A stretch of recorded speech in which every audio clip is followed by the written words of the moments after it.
আসসালামু আলাইকুম ভিউয়ার্স, আপনারা সবাই কেমন আছেন? তো আজকে কর অঞ্চল 22 ঢাকাতে সার্ট মুদ্রাক্ষরিক কাম কম্পিউটার অপারেটর পদের যে পরীক্ষাটি হয়েছে, তো সেই পরীক্ষার প্রশ্ন সমাধান দেখব আমরা। তো চলুন কথা না বাড়িয়ে মূল সমাধান শুরু করি। এখানে প্রথমেই আসছে নিচের শব্দগুলোর উত্তর লিখতে বলা হয়েছে, যেখানে অল্প প্রাণ ধ্বনিগুলো কি কি। অল্প প্রাণ ধ্বনিগুলো হলো কচটত প, ঘজটত ব, মানে এরকমভাবে আপনার মুখস্থ করে রাখতে পারেন। এগুলো হলো অল্প প্রাণ ধ্বনি। আর মহাপ্রাণ ধ্বনি হলো কি খচডথ ভ, খ ছ, খচডথ ফ, ঘজডথ ভ, এগুলো হলো কি মহাপ্রাণ ধ্বনি।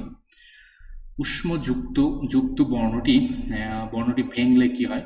নিউস আমরা যেটাকে বলি, এটা হলো সযোগ মূর্ধন্য। এটাকে যদি আমরা ভাঙি, চা, চিনি, বিরজু কোন দেশীয় শব্দ? এগুলো হলো চীনা শব্দ। বাংলা বর্ণমালা অর্ধমাত্রা, পূর্ণমাত্রা ও মাত্রাবিহীন বর্ণ কয়টি? অর্ধমাত্রা হলো বাংলা বর্ণমালা হলো 8টি, পূর্ণমাত্রা হলো 32টি এবং মাত্রাবিহীন শব্দ হলো 10টি। এরপর সে বাক্যে রূপান্তর করতে বলা হয়েছে, যেমন কি ভিক্ষুককে ভিক্ষা দাও, এটি একটি জটিল বাক্য। একে জটিল বাক্য করতে বলা হয়েছে। জটিল বাক্য করলে আমাদের হয় কি, যে ভিক্ষুক তাকে দান করো। এরপর আমি বহু কষ্টে শিক্ষা লাভ করেছি, একে যৌগিক বাক্যে রূপান্তর করতে বলা হয়েছে। যৌগিক বাক্যে রূপান্তর করলে এরকম হবে যে আমি বহু কষ্ট করেছি এবং শিক্ষা লাভ করেছি। যখন সূর্য উদিত হয় তখন পদ্ম ফুল ফোটে, সরল বাক্য করতে বলা হয়েছে আমাদের। সূর্য উঠলে পদ্ম ফুল ফোটে, জটিল বাক্য। নির্বোধরাই শুধু এ কাজ করে, একে জটিল বাক্যে রূপান্তর করতে বলা হয়েছে। যারা নির্বোধ তারাই শুধু এ কাজ করে। সত্য কথা না বলে বিপদে পড়েছি, জটিল বাক্যে রূপান্তর করতে বলা হয়েছে। সত্য কথা বলেনি এবং বিপদে পড়েছি। এরপর তিন নম্বরে আসছে পদ পরিবর্তন করুন। বিশেষ্য থেকে বিশেষণ পদে রূপান্তর করতে বলা হয়েছে। অভিধান শব্দের বিশেষ্য হল অভিধানিক, চক্ষু চাক্ষুষ, হৃদি দয়ালু, দাহ অর্থ দাহনীয় বা দাহ্য, ন্যায় হলো ন্যায্য। 4 নম্বরে ইউক্রেন রাশিয়ার যুদ্ধ ও বিশ্ব পরিস্থিতি সম্পর্কে ছোট করে একটা অনুচ্ছেদ লিখতে বলা হয়েছে। আমরা এখানে আপনার জন্য একটা অনুচ্ছেদ লিখে দিয়েছি। ইউক্রেন ও রাশিয়ার যুদ্ধ 2022 সালের ফেব্রুয়ারি মাসে শুরু হয়, বর্তমান পর্যন্ত চলমান রয়েছে। এই যুদ্ধ শুধু ইউক্রেন ও রাশিয়ার জন্য নয়, বরং গোটা বিশ্বকে প্রভাবিত করেছে। ইউক্রেনের ভূখণ্ডে রাশিয়ার আক্রমণ আন্তর্জাতিক সম্প্রদায়ের মধ্যে তীব্র প্রতিক্রিয়া সৃষ্টি করেছে।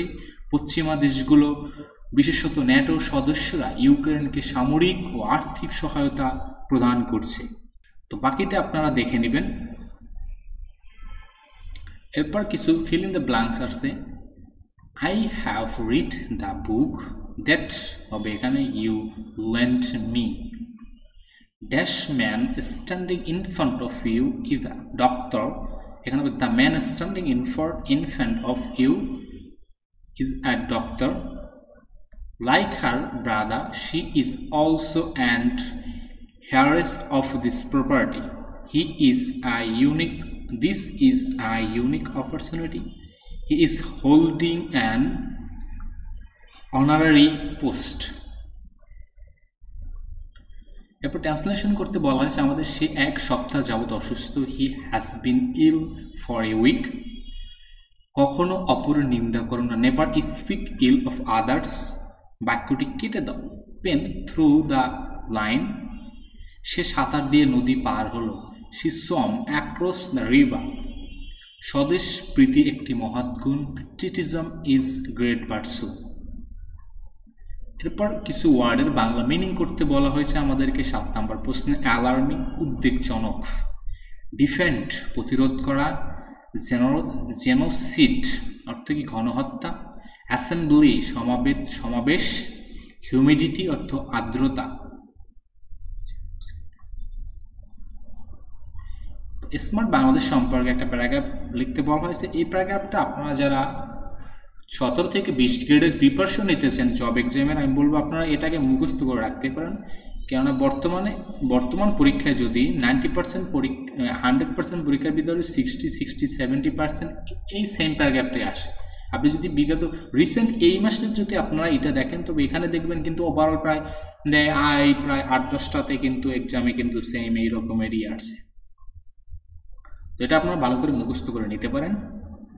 দেন আমরা এখানে ম্যাথার্সে কিন্তু যে পিতা পুত্রের বয়স অনুপাত 7:2, 6 বছর পরে, এখানে কিন্তু একটু স্পেলিং মিস আছে, 6 বছর পরে এদের বয়সের অনুপাত হবে। 6 বছর পর বয়সের অনুপাত হলো 8:3 হলে এদের বর্তমান বয়স কত আমরা ধরে নিয়েছি কিন্তু পিতার বয়স হলো 7x, পুত্রের বয়স 2x। 6 বছর পরে 7x + 6 এবং পুত্রের বয়স 2x + 6। প্রশ্ন আমাদের 7x + 6 divided by 2x + 6 equal 8 divided by 3। 8:3 8 divided by 3। Then আমরা আর গুণ করেছি এখানে। দেন এখানে কিছু ক্যালকুলেশনটা আপনারা এমনিতেই পারবেন যে 21x থেকে 21x থেকে 16x কে যদি আমরা সাবট্রাক্ট করি তাহলে কিন্তু 5x থাকে। 48 থেকে যদি আমরা 18 কে মাইনাস করি 30 থেকে তাহলে x ইকুয়াল 6। পিতার বর্তমান বয়স যেহেতু ছিল 7x, অতএব 7 + 6 42, and পুত্রের ছিল কত? পুত্রের ছিল 2x, অতএব 2 × 6 অর্থাৎ 12 বছর। অতএব উত্তর হলো যে 42 পিতার বয়স এবং 12 হলো পুত্রের বয়স। দেন আসছে এখানে একটা বীজগণিতের আসছে, এখানে কিন্তু মান নির্ণয় করতে বলা হয়েছে আমাদের x - y = 8, xy = 5 হলে x³ - y³ + 8x + y whole square এর মান কত? x³ + y³ + 8x + y square আমরা জানি কি a³ - b³ এর সূত্র আমরা এখানে অ্যাপ্লাই করেছি, তাহলে কি হয় x - y³ + 3xy x - y a³ - b³ এবং x + y হোল স্কয়ারের একটা সূত্র আছে, আপনারা অনেকে জানেন যে কি x - y² + 4xy একটা সূত্র আছে। দেন এখানে আমরা শুধু মানগুলা x - y এর মান বসাইছি, xy এর মান বসাই দিয়েছি সবগুলোতে। এবং দেন এখানে কিন্তু 8³ হয় কত? 512 হয়। দেন এখানে 3টে ক্যালকুলেশন করলে হয় 120 এবং এখানে 64 + 20। দেন এখানে যদি এবং এই দুটোকে যোগ করে দেন 8 দিয়ে গুণ করছি, দেন এখানে ফাইনাল অ্যান্সারটা আসছে। এরপর কিছু সাধারণ জ্ঞান আসছে, যেমন কি কনসার্ট বাংলাদেশ খ্যাত বাদক দলের নাম কি? বিটলস। ধান উৎপাদনে বিশ্বে বাংলাদেশের অবস্থান কততম? তৃতীয়। সম্প্রতি বাংলাদেশকে কোন দেশ রাষ্ট্রীয় পদক খেতাব প্রদান করে? এখানে সৌদি আরব, যেটা আমি যতদূর ইনফরমেশন আমার কাছে আছে, বাট আমি কিন্তু শিওর না যে এটা আসলে সৌদি আরব কিনা। আপনার যদি কেউ শিওর প্রশ্নটা জানা থাকে তাহলে অবশ্যই কমেন্ট করে জানাবেন। আমি যতটুকু রিসেন্ট কিছু ইনফরমেশন থেকে আমার ধারণা যে সৌদি আরবই হবে, but I am not fully correct. আপনার যদি কেউ সঠিক উত্তরটা জানেন তাহলে অবশ্যই কিন্তু কমেন্টে জানাবেন। কলা গাছের সুতার তৈরি প্রথম শাড়ি কলাবতীর কারিগরের নাম কি? রাধাবতী দেবী।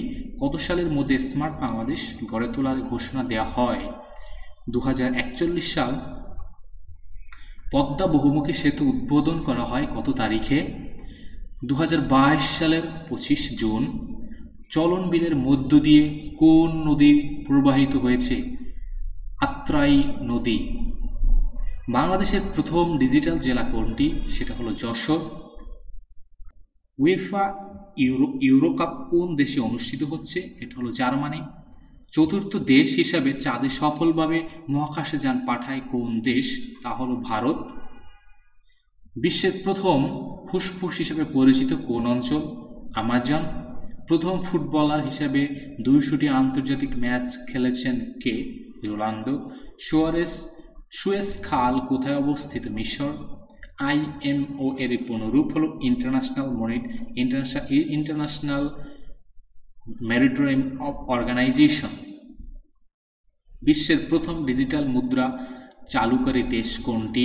বাহামাস। এরাই প্রথম বিশ্বের কিন্তু ডিজিটাল মুদ্রা চালু করেন। এই প্রশ্নটা নিয়ে অনেক কিন্তু দ্বন্দ্ব আছে। ডিজিটাল মুদ্রা বলতে আমরা কিন্তু আসলে মূলত বিটকয়েন যে প্রথম চালু হয়েছে এটাকে বুঝি, বাট যতটুকু ইনফরমেশন দেয়া আছে ওভারঅল ইনফরমেশন থেকে এটা বলা যায় যে বাহামাস প্রথম জেলে ডিজিটাল মুদ্রা এরা চালু করেন। তো এই ছিল আজকের প্রশ্ন সমাধান। তো এখনও আপনারা যারা আমাদের চ্যানেলটি সাবস্ক্রাইব করেননি অবশ্যই কিন্তু চ্যানেলটি সাবস্ক্রাইব করতে কিন্তু ভুলবেন না। থ্যাংক ইউ, দেখা হবে আপনাদের নেক্সট অন্য কোনো প্রশ্ন সমাধান নিয়ে।